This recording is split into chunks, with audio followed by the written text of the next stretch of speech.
Well, hello and welcome back to TwoSun Tuesday. This is another really brand new one here. This is the TS154.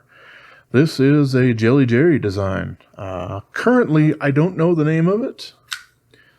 I probably should have reached out to him, but just kind of slipped my mind here. But yes, there we are. We have the number, and yes, this is D2. He has come out with one other knife here, basically at the same time, the 340, that does actually have 14C28N instead of D2 for it. This thing is quite small. I guess in some ways, it does remind me of a larger version of the ProTech Runt. Obviously, it's not a little switchblade. This is a titanium frame lock. And, of course, it is a little bit bigger than that. But just the general shape of it does kind of remind me of that here. This is, of course, titanium frame lock with hardened steel insert there. We got carbon fiber scales on the sides of it. D2 blade on it, as I had mentioned here. And this one is nice and tall. And I guess it's a full flat grind from about here down, but you know, it's kind of a strangely angled saber grind there. This thing gets nice and thin behind the edge. This thing slices like a dream. It's pretty freaking incredible. Hey, I got some cardboard here. Why not? There's that, and of course, yep. This thing does a really quick job of any of that sort of stuff. And because you are basically right behind that edge, whether you're here with an amazing amount of jimping way up there, or you are kind of choking up and getting that hammer gorilla grip, you really feel like you have a lot of power going on here. And that's pretty darn fantastic. I do appreciate that. I would call this a sub-frame lock, but, you know, a lot of people also call it a bolster lock because it does thin out the liners on the back side there, but that's perfectly okay. So this thing, as you would seen first of all, it works really well as a front flipper, but it also has the whole cutouts that you can easily access for any of that, and you can also slow roll it open. Might not be the absolute most comfortable thing for your thumb to do if you really want to shove it in the hole. Go ahead and pause on that for a second, but yeah, it still works out pretty nice if you want to come down further there, or you know, if you're using gloves or something like that, works out super great. Pocket clip, also nice and short to kind of match the size going on here. Has that kind of angled interface going on there. Works out pretty well. Of course, with this being a really short pocket clip, doesn't have a huge amount of flex. That being said, I haven't really had any problems getting it in or out of the pocket. And of course, this also is quite deep carry. Obviously, you're still going to have a little bit sticking out there, but as far as titanium milled clips go, that certainly maximizes that. So it's pretty darn fantastic. Obviously, they're carbon fiber. No voids or anything like that. TwoSun is really well known for doing just a fantabulous job with their carbon fiber. Mostly, I think that has to do with, you know, having a little bit more expensive milling equipment, and definitely keeping up to date on the bits that you're using for the milling of it. Because if they do get chewed up from you know, other stuff, whether you're milling the blades with the same sort of thing, or possibly even the titanium, then that's where you end up getting tear outs and other stuff like that. And of course, sanding for voids. So yeah, they do a really fantastic job with it. We have a full back spacer going on here. Blade is absolutely tucked in there, so you can't access that at all. And of course, the blade's fully covered, so even if it was way too close up to the top there, no problems whatsoever. No snaggle teeth, as I end up calling it. So that's pretty darn good. I like that a lot. This thing, more than a lot of others, just feels nice to do a front flip on, because this thing is pretty darn thick as far as the blade stock. It's 3.8, which I mean they do definitely do that kind of as an average for their larger knives, but for the smaller ones, seems at the top there like it's very, very thick. But like I did say earlier in here, that yeah, it comes down very, very thin behind the edge. So still very capable. This thing is not, or does not have the geometry of a broad axe. It's much more of a slicing tool, so that's great. Even though this thing is only 2.79 inches, so under 3 inches. So, you know, for those of you who can't carry something over that, that works out well for you. Probably not in the UK because it does lock, so that is, you know, I guess a little knock against that particular community or section of the globe, but hey, what are you going to do? As far as that blade length in metric, we got 70.8 millimeters there. And the weight on this thing, yes, it is titanium. And yes, it is kind of a thick blade up top here. So we have 4.39 ounces. That's 124.5 grams. So yeah, not super crazy lightweight or anything like that. But like I said, I usually don't care. And also this thing is really capable of doing some hard use tasks that you know, other knives in this size probably just wouldn't be able to stand up to.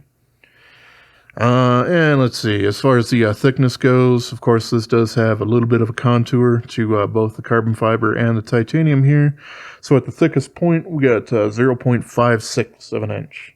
That's also the equivalent of 14.2 millimeters. So a little thick, but that's okay. You know, sometimes when you are looking for something a little bit thicker like this, especially when it's contoured, you're more or less trading off just a little bit of transportability for that extra comfort. And this thing definitely has it. The blade doesn't fully interface with the top there, but you still have that nice landing area for you to really choke up if that's the kind of thing that you want to do there. And yeah, this kind of modified sheep's foot, I would say there. Decently reinforced at the tip. So you can, so yeah, I would probably venture to call this a little bit more of a, I don't know, one of those hybrids, sheep's foot, Warncliffe, or sheep's cliff, Warnfoot, whatever you want to call that.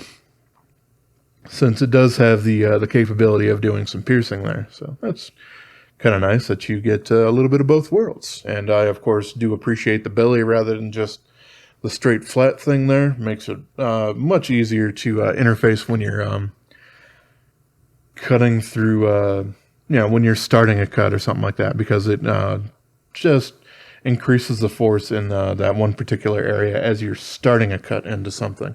So yeah, I really do appreciate that. We don't have a cutout for lock bar access, but we do have some decent scallops on both sides. It actually goes behind the bolster just a little bit, so it's fairly easy to end up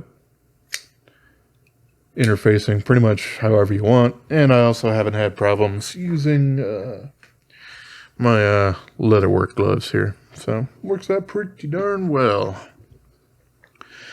Let's see, I should go ahead and do some blade size comparisons.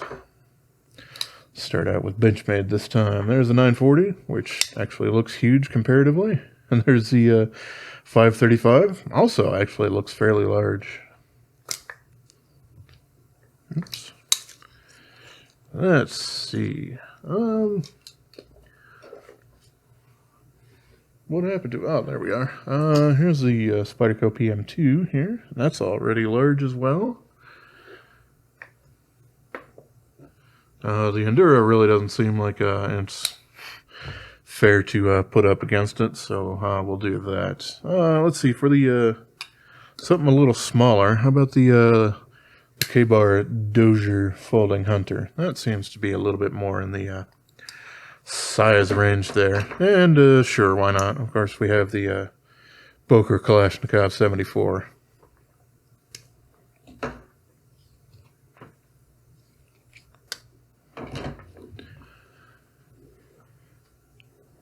Let's see, what else can I really say about this thing?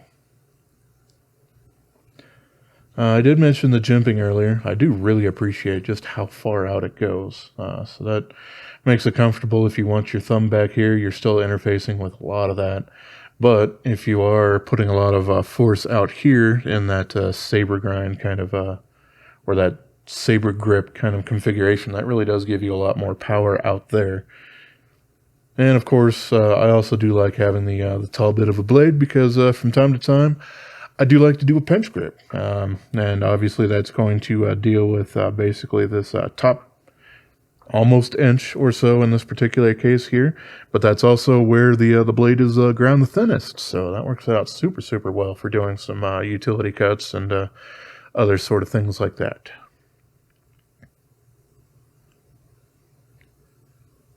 Yeah, I'm really fond of this guy. And it's also pretty darn rare that I do end up finding a knife under 3 inches that's quite nice and comfortable. This, of course, is a 3, and then I have a little bit of interface with the 4th finger on the back there. But you can get a nice full 4-finger grip, even with my extra large size hands, pretty darn easily. So that's great. Yeah, I'm really happy with this thing here. Centering, of course, is pretty... Yeah, it's spot on there. Let's see. We don't really have a groove on the inside of that backspacer there, but still. We have absolutely no troubles with blade wrap or anything like that. Alrighty, so that is basically everything that I wanted to cover here with it. We got the measurements and some size comparisons and my thoughts and ergonomics and all of that. So we're going to now go ahead and take a look at the inside of there. If that's not something that you're interested in sticking around for, feel free to take off or whatever. Leave me a comment. I usually like to read those, even though I am lazy and only get around to responding to comments maybe like 2 or 3 times a week. That's just kind of my antisocial sort of things going on there. I do the same on social media, so it's not that I'm ignoring you, it's that I'm putting off me actually responding. But, alright, enough with that. Let's go ahead and pop this guy open here. I do not need to remove the pocket clip, but I will.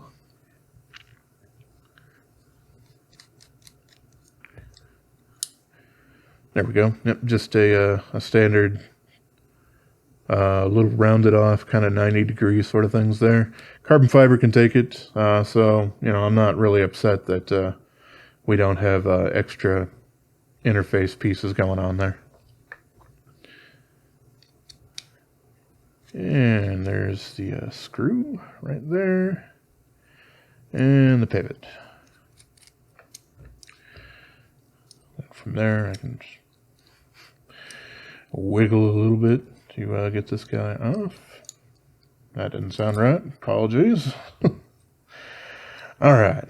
Yeah. So we have an internal blade pin here, which I do really appreciate for having just a little bit of extra stability in that side-to-side blade play that might end up coming to be there. As you can see, it does basically make contact there. As you can see, yeah, if I hold it in the right light, you can see a little bit of a rainbow curve on the inside of that.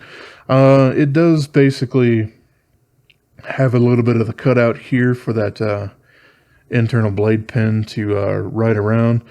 Generally not my absolute favorite thing for a knife to do, just because it makes it easier, as this is a larger hole right here for things to get in there and kind of mess with it. Let's see, something else I noticed here. These are titanium pivot colors, but they're all polished up. So yeah, if you want to anodize in something else, you can do that. Let's see. So we do have, nope, that is a little bit different. These scales are held on with T8 screws, not T6. And the reason I'm actually removing this was something just kind of interesting as far as the process goes. Am I lying? I am lying. It was another knife. Another knife underneath the scales. I had number 75 engraved on both sides, which essentially, to me, kind of shows that on that particular model that they were matching pieces, so that they were kind of manufactured at the same time for the same knife. That just kind of makes the fitment when you're putting everything together just a little bit easier to deal with.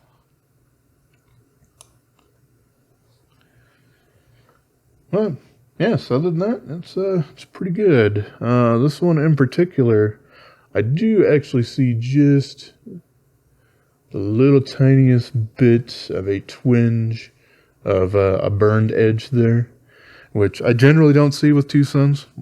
Like I've said in the in some past reviews and stuff like that, really doesn't matter whatsoever, because you're not really worried about that particular piece of steel being the absolute hardest, and that heat, of course, doesn't spread onto anywhere near the blade edge there. So yeah, just doesn't really do that. But this is one of the few that I've seen from TwoSun that does have just a little bit of a burned edge there, or a little bit of a burr, which also seems to happen with a lot of other companies. Yeah, we do have a D-shaped pivot. I suppose I should clarify that. This one, the little D notch is on the show side rather than on the lock bar side, which most of them do. It's a little bit different, but I guess for me, it doesn't really bother me, because at this point now that can't move, and of course this doesn't really have any interface, so it's just a little bit easier for me to end up throwing this back together. So hey, kind of like that.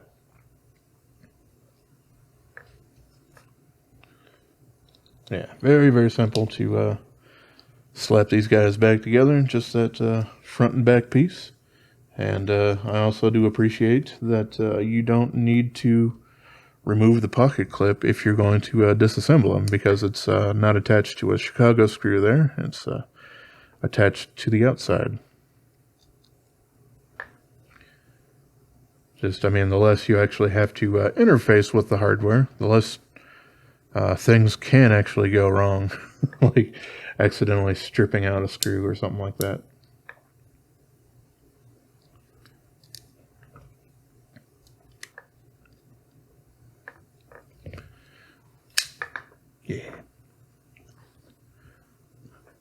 Yeah, I really, really do like this thing. It will probably get some pocket time relatively soon. And that will probably happen because I have basically just got a new job. I won't be starting it quite by the time that this one comes out, but I will be starting it basically the next week. So that's going to be fun, but I do need to be in the office 2 to 3 days a week rather than me at my current job, where I've been working from home exclusively for several years. So I'll have a little bit more